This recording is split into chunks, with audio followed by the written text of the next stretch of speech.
Bonjour et bienvenue à l'atelier. Alors aujourd'hui c'est un jour exceptionnel puisque je peux vous montrer quelque chose d'extrêmement rare. Il s'agit d'une carabine Baker qui est encore équipée de sa lunette modèle Ridley 1 bis, Model 1 Star en anglais.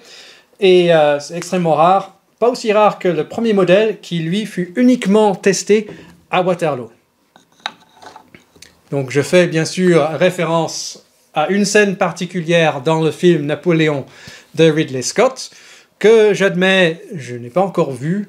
J'avoue que j'attends qu'il sorte en streaming ou en Blu-ray, DVD, comme ça je peux m'installer confortablement chez moi, et puis hurler tant que je veux et balancer de popcorn à l'écran, sans déranger quiconque. Alors, quoi qu'il en soit, beaucoup de nos abonnés, je vous remercie, m'ont fait remarquer cette scène en particulier, où nous avons un fusilier, vraisemblablement du 95e Rifles, Green Jackets, qui tire sur Napoléon avec rien d'autre qu'une carabine Baker à lunettes. Applaudissez s'il vous plaît les scénaristes, magnifiques. Alors cette inclusion ridicule a elle-même réduit tout le film au niveau d'un fanfiction. Ceci dit, j'ai aussi l'impression que Ridley Scott l'a fait exprès.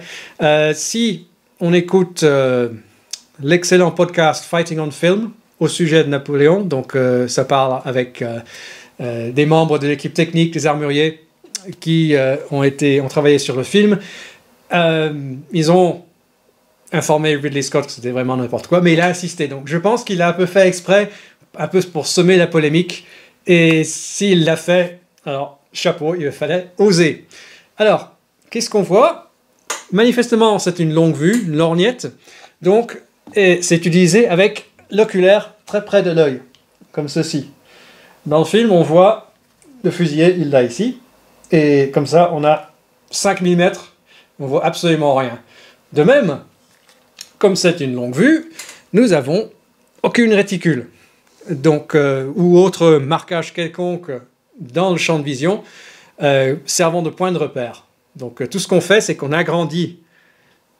C'est une fonction de télescope, mais on ne peut absolument pas viser avec. Alors bien que l'exécution dans le film soit ridicule, ça m'a intrigué du point de vue historique, et j'ai découvert que l'idée d'équiper un fusil d'une lunette à réticule remontait déjà à 40 ans à l'époque de Waterloo. Et en fait, c'est à la fin de l'année 1775, Charles Willson Peale, un portraitiste américain, et David Rittenhouse, astronome, tous deux membres éminents de la Société philosophique américaine, donc des hommes de science, avaient commencé à expérimenter avec un ensemble d'un fusil à lunettes. Et en fait, c'est pas vraiment surprenant que ça vienne du côté des astronomes, puisqu'ils ajoutaient depuis longtemps des réticules déjà sur les œilletons, les oculaires de leur télescope pour faciliter le repérage des mouvements des corps célestes. C'est bien plus facile quand on a un point de repère quelque part. Le tout était de trouver un filament qui était suffisamment fin et résistant, car il fallait le monter sur l'oculaire, et puis bien sûr l'oculaire est très proche de l'œil, donc il faut que ce soit vraiment fin. La soie du cocon de verre à soie semble avoir été le matériau courant pendant les années 1770, mais c'est Rittenhouse qui a l'idée en 1780 d'utiliser le verre de soie d'araignée. Donc c'est plus fin et plus résistant. Nous avons la chance que le journal de la Révolution américaine en ligne, si je me souviens, je mettrai le lien, a une page intéressante justement sur cette période, et il y a des extraits du journal de Peale. Donc on voit que le 12 janvier 1776, l'ensemble est prêt, donc la lunette est montée sur la carabine avec une sorte de support mécanique. Malheureusement, le fusil a disparu, donc on ne sait pas, mais visiblement, il y avait de quoi ajuster la dérive et l'élévation, car entre le 5 et le 8 février, il est noté que Peale passe son temps simplement à ajuster la visée de son fusil. Note intéressante, c'est que le 9 février, ça marque une étape importante dans l'histoire des fusils à lunettes, car il y a une mention que fabrication d'un amortisseur à ressort pour éviter que l'œil ne soit blessé par le recul de l'arme. Oui, mesdames et messieurs, la morsure de lunettes est aussi ancienne que l'idée de monter une lunette sur un fusil. Le 19 février, il note enfin qu'il réussit à toucher facilement un petit morceau de papier à 100 yards. Donc on ne sait pas la dimension de ce petit morceau de papier, mais déjà pouvoir toucher régulièrement avec une carabine à l'époque, c'est déjà quelque chose. Alors, quoi qu'il en soit, revenons peut-être à notre sujet. Alors, le deuxième point que je voulais adresser, c'est la façon dont il est monté dans le film. Donc, il semble qu'il soit simplement attaché avec une bande de tissu. Essayez donc d'attacher 2 cylindres avec un ruban et vous verrez qu'il se barre dans tous les sens. Et donc, sur un fusil qu'on trimballe sur le champ de bataille, qui doit être martelé pour charger, il n'y a aucune chance que ça retienne le zéro. Même si, et c'est un énorme si, le fusilier avait eu l'occasion de tester la visée et non pas qu'il avait juste attaché la lorgnette à la hâte sur le terrain. Cela m'amène enfin au troisième point, et c'est qu'il est impossible que le fusilier ait été autorisé à modifier son fusil. Et s'il l'avait fait de façon volontaire de sa part, ça serait lourdement sanctionné par une amende ou peut-être même par une flagellation qui était encore normale dans les tours britanniques, si ce n'est pas les deux. Mais suspendons un instant notre incrédulité. Le fait que le fusilier apparaisse avec la lunette déjà montée sur la carabine m'a fait réfléchir. Supposons en effet que la carabine a été préparée à l'avance avec une sorte de monture temporaire. Donc quelque chose qui serait à peu près utilisable, mais qui pourrait être enlevé sans encourir la colère du sergent lors de l'inspection. Alors, imaginons un peu ensemble. Mon général, un certain fusilier Lagaffe insiste à vous parler. Vas-y. Ça doit être encore une pétition ou autre. C'est vrai qu'il faut tendre l'oreille au peuple de temps à autre. Faites-le entrer, soldat. Bonsoir, mon général. Je veux dire, votre grâce. Merci d'avoir accepté de me voir. Oui, dépêchez-vous, fusilier, j'ai affaire. Alors, c'est comme si, mon général, j'ai peut-être une idée pour flanquer un coup aux grenouilles. J'étais justement en train de palabrer avec l'ami Plunkett, à qui je venais de gagner cette belle lorgnette au jeu, et lui qui se lance encore une fois à nous raconter le jour où il a mis le général Colbert 6 pieds sous terre en 09. Alors, je suis pas aussi bon tireur que lui, mais je me suis dit que si je pouvais ficeler cette lorgnette sur ma carabine, je pourrais peut-être bien aussi me farcir quelques officiers. Pourquoi pas Napoléon lui-même? Regardez, mon général, j'ai taillardé ce petit morceau de bois, et après ça, je peux monter sa lorgnette sur le canon.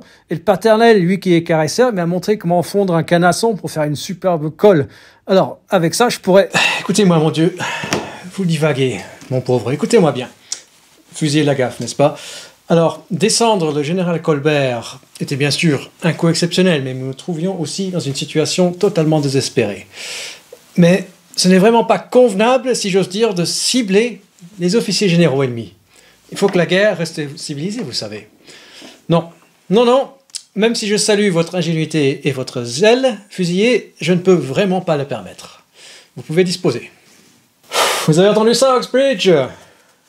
Décidément, il n'y a pas d'honneur dans les rangs.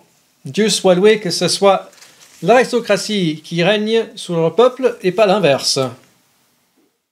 Alors voici le système que j'ai imaginé qui serait peut-être possible et plus ou moins fonctionnel selon les compétences et les moyens d'un pauvre fusilier à l'époque. Donc pour monter la lunette, j'ai fabriqué ce bloc en bois. Donc il est fraisé sur surface supérieure et inférieure. J'ai fait ça sur la fraise, donc ça devrait être bien parallèle. Et aussi pour essayer de centrer et aussi de mitiger les reculs, j'ai creusé à l'avant une petite creusure ici aux dimensions de la hausse, et puis la sangle va autour du feuillet.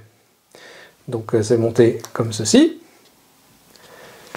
plus ou moins centré, on verra au tir. Et pour la lunette, j'ai cette chinoiserie que j'ai trouvée, grossissement 25. Bien sûr, il s'agit d'une lorgnette, donc il n'y a pas de réticule, mais nous avons besoin, pour faire une tentative crédible de visée, tout en restant dans le domaine du possible pour ce cher fusilier. Alors pour cela, j'ai simplement collé 2 poils de de la brosse à cheveux de madame. J'espère que vous pouvez voir là. Donc je les ai mis perpendiculaires, grosso modo, il ne fallait pas que ce soit exact. Et ceci, donc très proche de l'œilleton, et ça fonctionne. Ça fonctionne en fait étonnamment bien. Donc pour coller le tout, bien sûr, parce que sinon ça va servir à rien. J'ai simplement utilisé un ruban d'adhésif double face, car je fouetterai quiconque qui touche à la finition de mon fusil. Donc, par respect pour l'authenticité du film, j'ai aussi enveloppé l'ensemble de quelques bandes de tissu noir. 95 grains, service charge.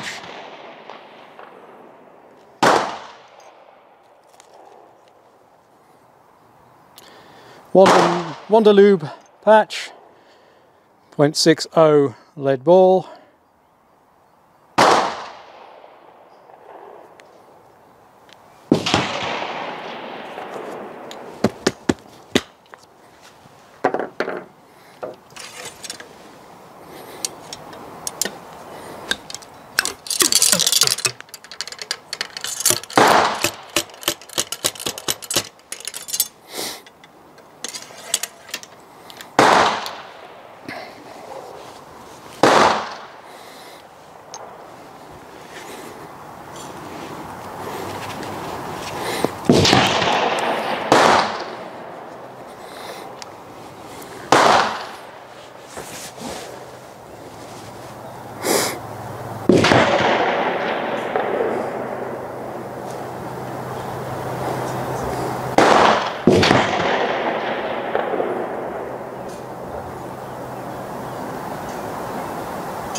Got him in my sights, sir.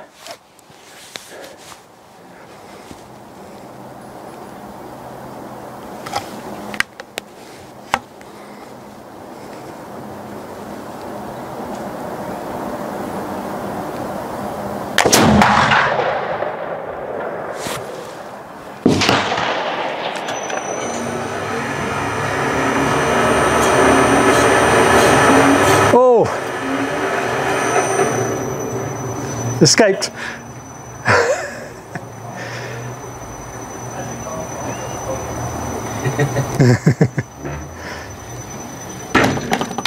So that was aiming there. Let's try and center it, assuming this is keeping 0, which it definitely isn't.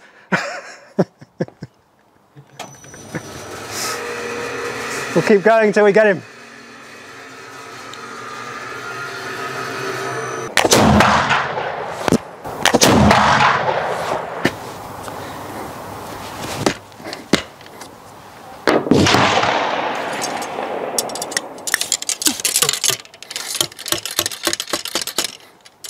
So far, it is not going well. Kneeling, it was okay. Standing, it's going all over the place. So being honest with you, this looks good on screen, but even my Wrigley Mark 1 star is not performing.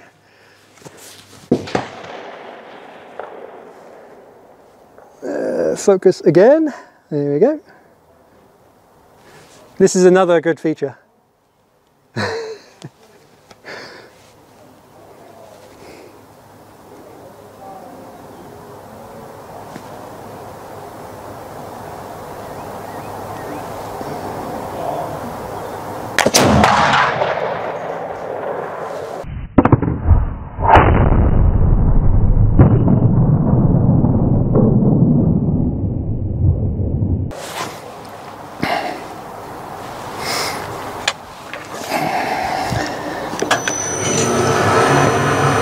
Let's see, did we get him?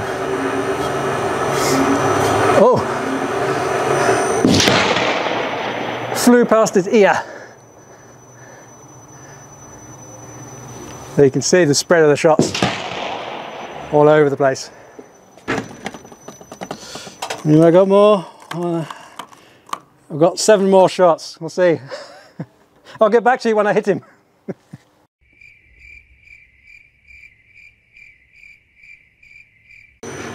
All right, we've done it.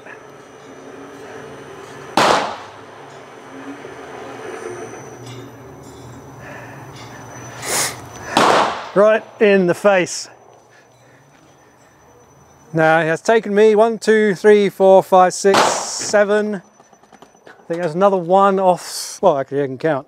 There was a couple practice shots. So I think it's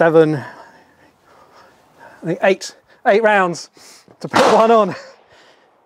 I could better with the irons. The irons, I know, shoot sights, and there's the famous Coruna shot of about 300 yards in Spain, which is a confirmed hit with irons. So yeah, I know it was for the meme in the film, but it was fun testing it out. Or there's the simple solution.